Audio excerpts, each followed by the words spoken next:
You know those hidden camera shows, like Candid Camera and Punk'd? The whole idea behind them is pretty simple. Hide some cameras and then see how an ordinary person reacts to some unusual, possibly ridiculous situation. The setups were always contrived, but people's reaction to them? Not so much. Those hidden cameras often revealed a lot about human behavior and what we do when we think people aren't watching. This story starts with a similar premise, but with much higher stakes. We're not talking about practical jokes. We're talking about election integrity and a local story that gained national attention. Allegations of absentee ballot fraud in Bridgeport, all after video was leaked showing a woman stuffing envelopes into the ballot drop box. Donald Trump, his former lawyer, Sidney Powell, even Elon Musk have all posted about this. They say Bridgeport proves their claims that the 2020 election was rigged. They're talking about a video that shows a woman in Bridgeport, Connecticut, walking over to a ballot box in the early hours of the morning. And yeah, the music playing under the video is dramatic. She drops a stack of papers inside, and those papers, well, they look like they could be absentee ballots. Moments later, as she's walking away, she turns around. She goes back to the box and does it all over again and again.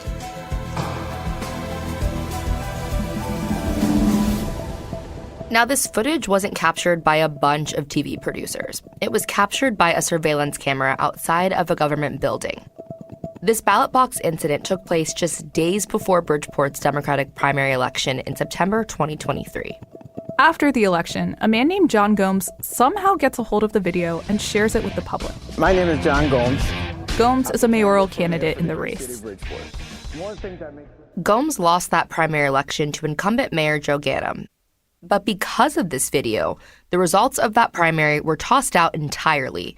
Gomes filed a lawsuit asking for a redo. He believed ballots were illegally placed into the box and that he lost the race unfairly. The fundamental issue here is that civil rights were violated when we talk about the voters of Bridgeport. And we want clarity, we want integrity back in the vote. This video caused upheaval in Bridgeport, and for us reporters too. Months before the primary, we set out to report on the long history of political dysfunction in the city. We talked to dozens of people, from longtime politicians to everyday residents. The video added a whole new layer to the story. We'll dive more into the outcome of the lawsuit later, some of it as we report in real time. But first, we need to explain why this all matters. For years, people have said that something is going on with absentee ballots in Bridgeport. People have been fined over misuse of absentee ballots, there have been investigations by state agencies, and rumors among Bridgeport residents that elections in the city are not fair. The 2023 election is not the first race that's had absentee ballot problems, but it might be the first time alleged misconduct was captured on video. And for some, it feels like deja vu. That's because similar allegations surfaced in 2019, the last time there was a race for mayor. And it sent local reporters scrambling. Bridgeport, known for ballot problems in the past, appears to be headed for them again. There's a lawsuit on the books claiming supporters of Mayor Joe Ganim gave absentee ballots to those who did not qualify for them and didn't ask for them. None of that changed the outcome of the election. Mayor Ganim kept on winning. Now, Ganim isn't personally accused of any wrongdoing in these elections, but he's a really intriguing politician. And that's in part because he previously went to prison. He was convicted on corruption charges back in 2003, during his first stretch in office. That period of time was surrounded by scandal, but he bounced back and became the mayor again. Here's Ganim. Tonight, we've not only made history, but we've defined a new course for this great city. To be clear, the absentee ballot controversy and the corruption charges against Ganim are two completely separate things. But what do they tell us about power and accountability in the city? From Connecticut Public, I'm Bria Lloyd. And I'm Kate Seltzer. This is In Absentia, a podcast about political dysfunction in Bridgeport, Connecticut. The systems that enable it. And what this all means for the residents who wonder if their vote even matters. We'll talk more about voting later in the series. But in this first episode, we're going back to the 1990s, around when Mayor Joe Ganim entered the world of Bridgeport city politics. Bria takes it from here. From a distance, it was, this is exciting. Someone young, fresh, smart, energetic has been elected. He looks you in the eye and makes you feel like you're important, and that's a gift. He became very popular in the 1990s to the point where he was a rising star in state politics. To understand who Joe Ganim is, we have to understand where he came from. He spent his early years in two different Connecticut communities, Bridgeport and Easton. They're roughly 10 miles apart, but they have stark differences. Easton is a pretty small but wealthy farm town, and Bridgeport, well, it's the largest city in the state with a median household income of about $50,000. For a century, Bridgeport was an industrial hub, with factories everywhere. There were lots of jobs. People flocked to Bridgeport for work. You had some of the major corporations in the nation were headquartered here. Chris Caruso was born and raised in Bridgeport. Dictaphone Corporation, Singer Sewing Company was here, Columbia Records was here. By the 80s, many factories had closed their doors. But a lot of families stayed, and those families came from all over the world. So it was very Italian-centric in the city, but there were also other ethnic groups. Bridgeport's always been kind of a melting pot for different cultures, immigration, and I think that's what makes Bridgeport so special. Ganim's family was part of the migration boom. His paternal grandparents moved to the U.S. from Lebanon, and his maternal grandparents moved here from Syria and Italy. When Ganim went off to college, he decided to become a lawyer. He comes from a family of them. Now, Ganim didn't tell us any of this himself. He didn't agree to sit down with us for an interview for this podcast. We learned this information from other places where he's talked about his life and from people who know him, like Caruso. I went to school with Joe Ganim. I know him personally. So you went to school with him, so when did you meet him? Oh, in Notre Dame High School in Fairfield. Probably mid-70s, I'd say. Yeah, and then we graduated together, and he went his way, I went mine. Caruso is retired now, but he worked in city and state politics for years. After law school, Ganim worked in Bridgeport as a lawyer before deciding to give politics a try. In 1989, I was his campaign manager in his very first run in 89, and he placed a very strong third, and that propelled him into 1991, when he was elected mayor. When Ganim first came onto the political scene, he was young, in his late 20s. If you look at photos of him from back then, he wore round wire-frame glasses, and he's typically wearing a shirt and tie. He looks eager and ready to work.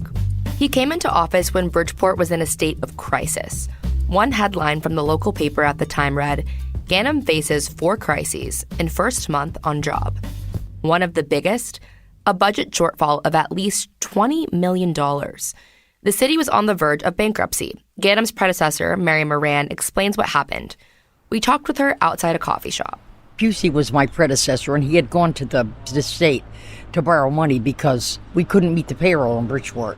It was just a terrible time to be in any kind of politics. The budget problems didn't start with Moran. They had been bubbling up for some time. Tom Busey, the mayor before Moran, says the city was navigating a lot. At the same time, when we're dealing with finances, the crack epidemic exploded out of nowhere. Nobody was free. Anybody says they were prepared for it, they're not being truthful. Police weren't prepared for it on the local level, on the state level, on the federal level. In the late 80s and early 90s, Bridgeport had a huge crime problem. In 1990, the city had more homicides per capita than any other big city in the Northeast. That's according to FBI data. Remember that those were tough times. They were times of the crack addiction, gangs, and Bridgeport was really desolate, really desolate. There were Jersey barriers in the middle of some of the streets to break up the traffic patterns. That's Mary Jane Foster. When Ganim was first in office, she worked on development projects with him. She's now the CEO of a local nonprofit. It's safe to say Bridgeport was dealing with a lot when Ganim took over. But within his first 2 years in office, some people felt like things were looking up. According to local news coverage at the time, Ganim said he stabilized the city's finances, hired more police, and made other improvements. A lot of this was possible from state investments. From a distance, it was, this is exciting. Someone young, fresh, smart, energetic has been elected. One of the things that Joe Ganim did in his first administration is hire really smart people. And they really pulled together a plan, a cogent, coordinated plan for redevelopment of the city. For some residents, one development in particular was a home run. Hi, this is Mayor Ganim. The city of Bridgeport invites you to Harbor Yard to watch a Bluefish game this summer. Come on and see everything that downtown has to offer. In the late 90s, there was an opportunity to bring minor league baseball to Bridgeport. Foster was a part of its launch. We pitched it to Mayor Ganim, and he said yes. And 7 weeks later, we were in front of City Council saying, if you give us $7 million, we'll get $7 million from the state. We'll put in $3 million and we'll build a ballpark. Nobody believed that it could happen. But 19 months later, the Bluefish opened and brought, I think, something like 3 million fans into Bridgeport over 20 years and about $40 million. And so the Bridgeport Bluefish were born. This was a big deal for the city, and Ganim received a lot of praise for it. But while he was enjoying political accomplishments, things would shortly take a turn. Lenny Grimaldi was born in Bridgeport and raised in nearby Monroe, Connecticut. Early on, he took an interest in Bridgeport politics. It started with an internship at the Bridgeport Post-Telegram, today known as the Connecticut Post. I became fascinated working at the newspaper with the underbelly of the city, the guys and dolls, who was running the city, the politicians. Grimaldi loves talking about the city. Once you get him started, his eyes light up. Today you'll find him writing blog posts on the happenings in Bridgeport on his website Only in Bridgeport, or on his podcast Chased, the story of Billy Chase. It's Tuesday, listener, so get ready for some police corruption. First up is our documentary series from journalist Lenny Grimaldi. But before all of this, Grimaldi once worked with Joe Ganim, back in his first administration in the 90s. No one wanted to be mayor then. The pay was $52,000 a year. Who wants to take over the city? So, there weren't a lot of takers. So along comes young Joe Ganim, who says, hey, I'll run. Now, this wasn't Grimaldi's first time working in the mayor's office. He also worked with Tom Busey, mayor of Bridgeport, in the late 80s. Ganim was a new face, and Grimaldi says he wanted to offer something new to Bridgeport. Ganim once said that he ran for mayor because he thought he could do better, and that the city was lacking leadership. We had, developed a friendship, and he decided, I'm in office now. Do you want to help me? I said, listen, I don't want to go back to government. I don't really like it. I like getting you guys elected, but I don't really like it. He goes, well, listen, we'll just come for 6 months or something. Help me set the office up, because I had experience in doing that with Busey. I knew where the files were, Grimaldi describes Ganim as charismatic, a quick learner, smart, and a good negotiator. He looks you in the eye and makes you feel like you're important, and that's a gift. And he became very popular in the 1990s to the point where he was a rising star in state politics. In the 90s, Ganim focused a lot on economic development. There were talks of a casino expansion in Connecticut. And at the time, developer Donald Trump had his eyes on Bridgeport. Grimaldi says Ganim introduced him to Trump, and Trump hired Grimaldi as a consultant, someone who could be his eyes and ears on the ground. And Grimaldi was paid a pretty penny for his work. The checks started rolling in, totaling more than $300,000 over the course of 4 years. That was the start of my relationship with Trump, and, things happen. Now, we're not mentioning this Trump connection just because it's Trump, but because it's the moment when Grimaldi says he began feeling indebted to Ganim. Both Joe and I made poor decisions as a result of that because, he felt like, I introduced you to Trump and you should be very grateful for it. So I was grateful in ways that I shouldn't have been. I'll put it that way. Grimaldi says his gratitude eventually translated into a series of poor decisions that are now well documented. Some of them are spelled out in criminal charges brought against the Friends. They show how Grimaldi gave Ganim kickbacks in exchange for city contracts for Grimaldi's clients. Grimaldi was a consultant for companies that did business with the city. One of them was a wastewater treatment company. Ganim ordered Grimaldi to get his client to pay extra in kickbacks if they wanted a city contract. And they did. In the 1990s, I did realize I was up to my neck in a lot of icky stuff. And I had to get out of it. I just, didn't like it in the first place. Internally I was like, ugh, this is going to blow up. It's going to blow up. The scheme wasn't just limited to that wastewater treatment company. Ganim also fraudulently concealed his purchase of a $1 million life insurance policy for himself using city money, and conspired to have a developer pay an extra $1 for every square foot they built in the city. Ganim was even accused of taking kickbacks in connection with that Harbor Yard development where the Bluefish played baseball. But the jury didn't convict him of it. It was summer 1999. I said, I'm not doing this anymore. I can't do it. I'm done. So, I told some people I'm not going to be part of this anymore. So I walked away from it. The government was on my phone at the time. Hello. Hey, how you doing? Hey, Len, how you doing? All right. Listen, I don't want to fight with you, Len. We're too good of friends to fight. Yeah. I don't want to leave you like that. So let's get together this weekend, sit down. Yeah, all right. All right? Okay. All right, bye. All right. That audio you just heard is from an FBI wiretap back in the 90s. So they heard.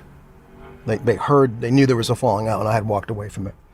Still, it still wasn't enough for me to completely save myself, from being charged in incarceration.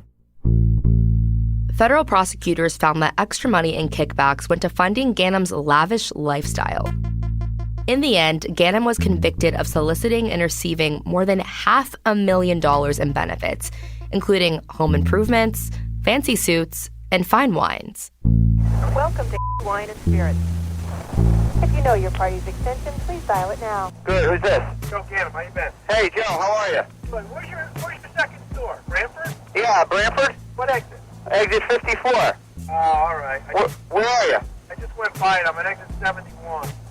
Oh, you're way by it. Yeah, I know. Hey, listen. Yes, sir. It's not a case of 90 Lafitte and an 89 Pouliac? Yes. And anything else comparable? Yeah, I got some 86 Latour. Oh, yeah? Yeah, 100-point wine. Well, can I come by and see you tomorrow?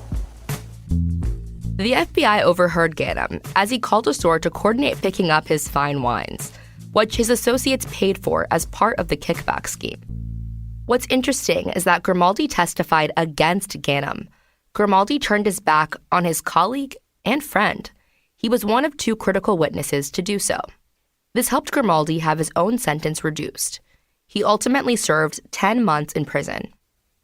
I believe it was the judge in your case that said that they thought that you were the only person that had a soul, which I thought was an interesting comment.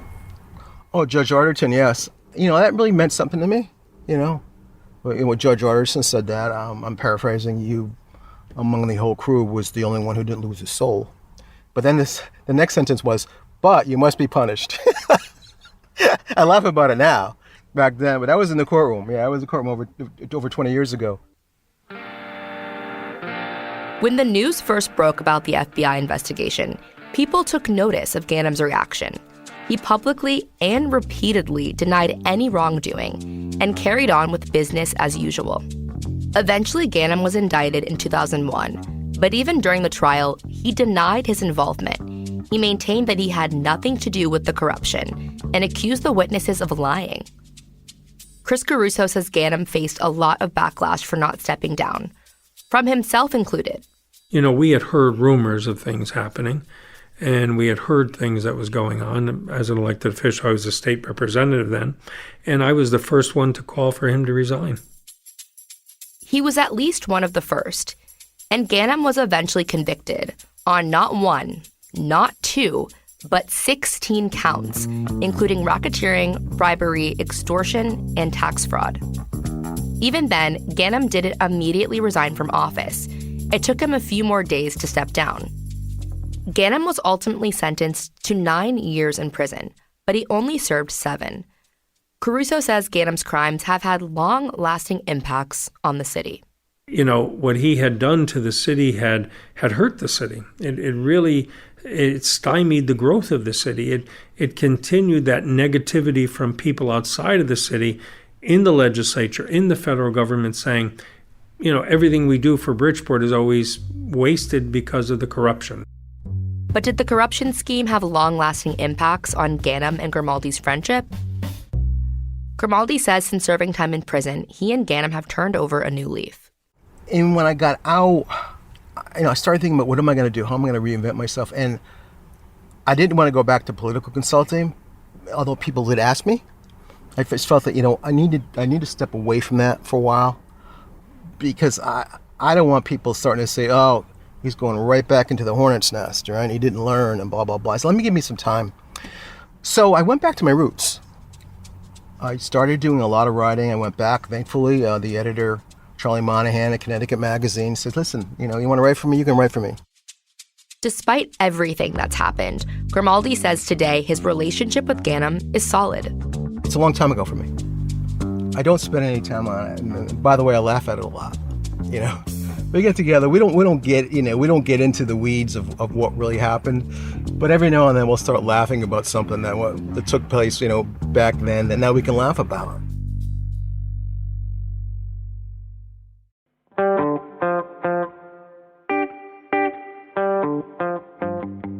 Bridgeport politics had been in the spotlight long before Ganim. John Mandanisi was elected mayor of Bridgeport in 1975. More than a dozen members of his administration were convicted on charges related to corruption. But Mandanisi himself was never charged. Bridgeport isn't the only city in Connecticut where public servants have been convicted of corruption.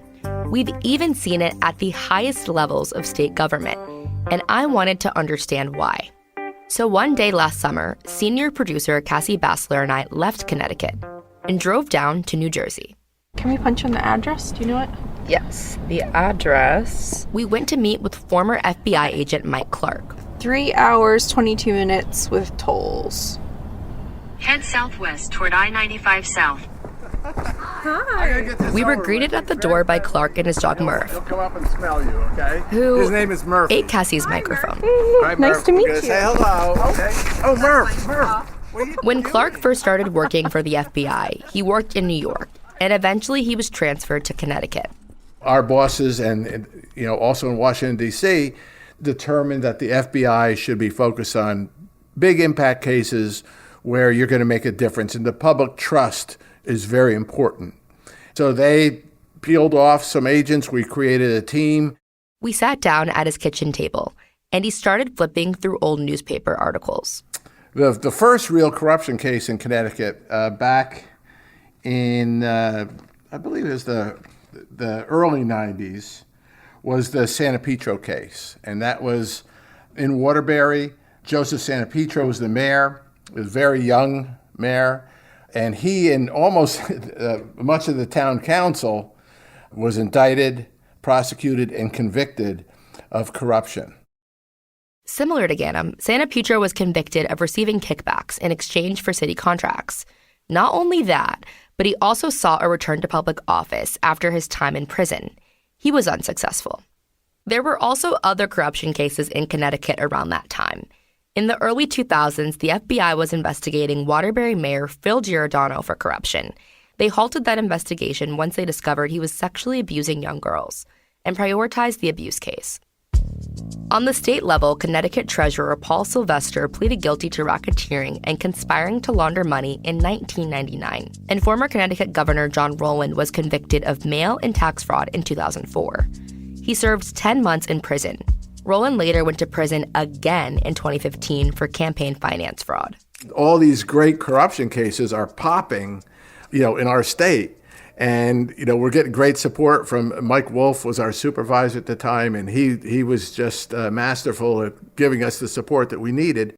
Clark and his team had so much experience investigating corruption in Connecticut that they trained agents in other divisions on how to do the same in their area. They say, okay, what are you doing? How are you doing this? And what's the secret sauce? What's your formula? And so they started to introduce us, and I think there might be an article here in the paper somewhere, I'll look for it, but I think the Hartford Courant coined the phrase corrupticate. Did you catch that? There were so many politicians being convicted of corruption at the time that the state got a new nickname, Corrupticate. Clark says wiretaps, like the ones from Ganim's case, Who's this? Joe Ganim, how you been? Hey, Joe, how are you? can be persuasive evidence in corruption cases. The jury is sitting there and listens to Joe Ganim, to Joe Santopietro, to Phil Giordano on tape. You know, they're wearing earphones, they're listening, and all of a sudden, as when you're an agent, you see them look up and look over at the defendant, and they have a whole different look on their face. All of a sudden, they're not, oh, that congenial mayor or that wonderful representative or that governor. All of a sudden, they're, you know, a bad guy doing bad things and with his own voice. So what on earth was going on in Connecticut? Why was the state seeing so many of these types of crimes? Clark has a few thoughts on that. Two common themes that through all these corruption cases, you know, that we could talk about. One is there's a sense of entitlement. Politicians aren't necessarily more entitled in Connecticut than in other states. But Clark says there was a dream team of federal investigators dedicated to sniffing them out in the early 2000s. And the second part, I found that many politicians, when they first go into office, they're dedicated to doing the right thing. And they're surrounded suddenly by people who are political. And some of their old friends fall by the wayside. And so the lens that they make decisions on are based on politics and not necessarily on what's good for the people. What's different about Ganim's case is that unlike any of the other politicians we mentioned, Ganim won back his political office after everything. And he continues to get reelected, even when the odds are stacked against him. After his conviction in 2003, the New York Times wrote, it was a career-ending blow, and they couldn't have been more wrong. Ganim did not agree to speak to us about any of this, but he did talk about his life and his experience in prison on a podcast called White Collar Week with Jeff Grant back in 2020. Hi, folks, and welcome to White Collar Week. It's the isolation that destroys us. The solution is in community. Grant himself served time in prison for wire fraud and money laundering. He now runs a support group for other people convicted of white-collar crimes. Ganim reflected on why he's still in office with Grant. People, by and large, felt that we had done a good job. Because I don't think they would have ever reelected me after getting indicted, tried, convicted, incarcerated, and then coming back out for in this case was quote unquote municipal corruption. Yeah. Unless people thought there was something more there than just another individual. Grant asked Ganim about what his family thought when he told them he was running for mayor again, even after being released from prison. There's going to be a group of people that say, "Oh Jesus, Joe, you know that's Joe Ganim, whatever, the mayor. They're going to accuse me of everything from stealing a hot stove to anything that bad happened." But there are people that do recognize that, I was a good mayor, did a lot of good, and most importantly, could make a positive contribution in the future, regardless of what had happened. After Ganim was released in 2010, he wasn't done with Bridgeport politics. He came back for more. An ex-convict could be elected mayor when voters in Bridgeport, Connecticut, head to the polls. The city's former mayor, Joe Ganim, spent 7 years in a federal prison for corruption. Now he's staging a dramatic comeback.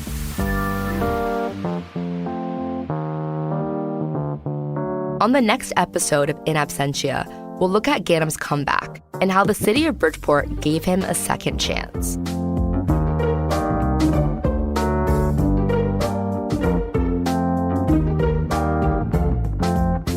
This episode was reported and produced by me, Bria Lloyd, and by Cassandra Bassler. Jim Huddadine is our investigative editor. Meg Dalton and Cassandra Bassler are our editors. The investigative team also includes Kate Seltzer and Ashad Hajilla. Fact-checking by Danya Suleiman. Sound design and mixing by Adrienne Lilly.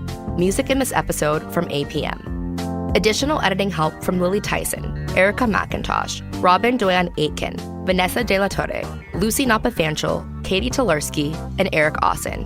Archival news reporting by WFSB and CNN. Legal review by Hinckley Allen. Vanessa De La Torre is our Chief Content Officer. To learn more about the podcast, visit ctpublic.org/BPT.